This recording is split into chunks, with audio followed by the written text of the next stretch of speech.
નમસ્તે મિત્રો, આજે આપણે બનાવીશું નવી રીતે કોબીનો એકદમ સ્વાદિષ્ટ સંભારો। આ સંભારામાં આપણે ખાસ મસાલા એડ કરીશું જેથી સંભારો વધુ ટેસ્ટી બનશે। તો વિડીયો ગમે તો લાઈક કરજો અને ચેનલને સબસ્ક્રાઇબ કરવાનું ભૂલતા નહીં। તો ચાલો હવે બનાવીએ।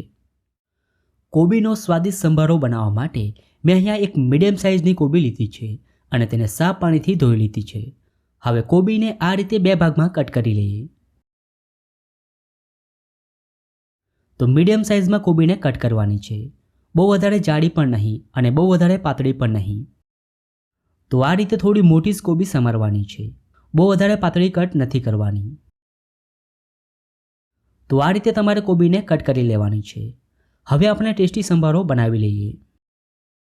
એના માટે એક કડાઈમાં લઈએ 1 ટેબલસ્પૂન તેલ અને હવે તેલને ગરમ કરી લઈએ। તો તેલ ગરમ થઈ ગયું છે। હવે ગેસની ફ્લેમ ધીમી કરી દઈએ અને તેની અંદર એડ કરીએ અડધી ટીસ્પૂન રાઈ અને હવે રાઈને ફૂટવા દઈએ।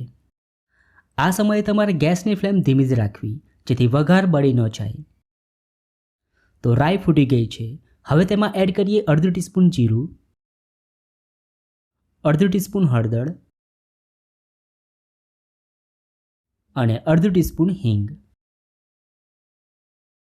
અને હવે તરત જ સમારેલી કોબી એડ કરી દઈએ। સાથે 4 નાની સાઇઝમાં ભાવનગરી મરચાં એડ કરી દઈએ। આ મરચાં મીડિયમ તીખા હોય છે અને આ રીતે સંભારામાં એડ કરવાથી ખૂબ જ સરસ લાગે છે।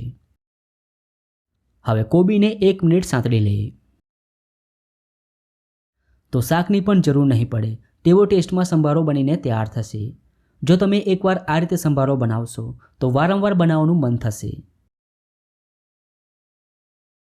હવે 1 મિનિટ પછી આપણે તેમાં સ્વાદ પ્રમાણે મીઠું એડ કરી દઈએ અને હવે ફરી 2 મિનિટ જેવું સાંતળી લઈએ। આ સમયે તમારે ગેસની ફ્લેમ ધીમી જ રાખવાની છે જેથી સંભારો એકદમ સરસ બનીને તૈયાર થશે અને ખાવામાં એકદમ ક્રન્ચી લાગશે। સંભારાને આ રીતે સતત મિક્સ કરતા રહેવાનું જેથી બધી બાજુઓથી ક્રિસ્પી કૂક થાય।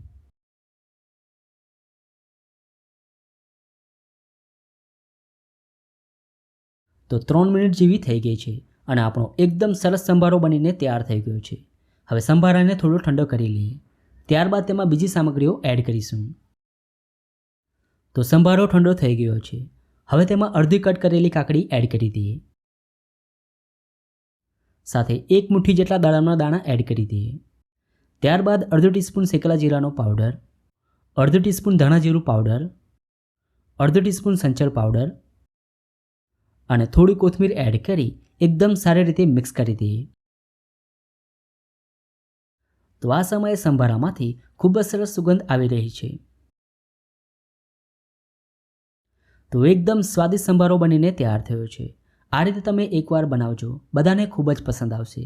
તો તમને આ કોબીના સંભારાની રેસીપી કેવી લાગી? જો રેસીપી ગમી હોય તો વિડીયોને લાઇક અને શેર કરજો।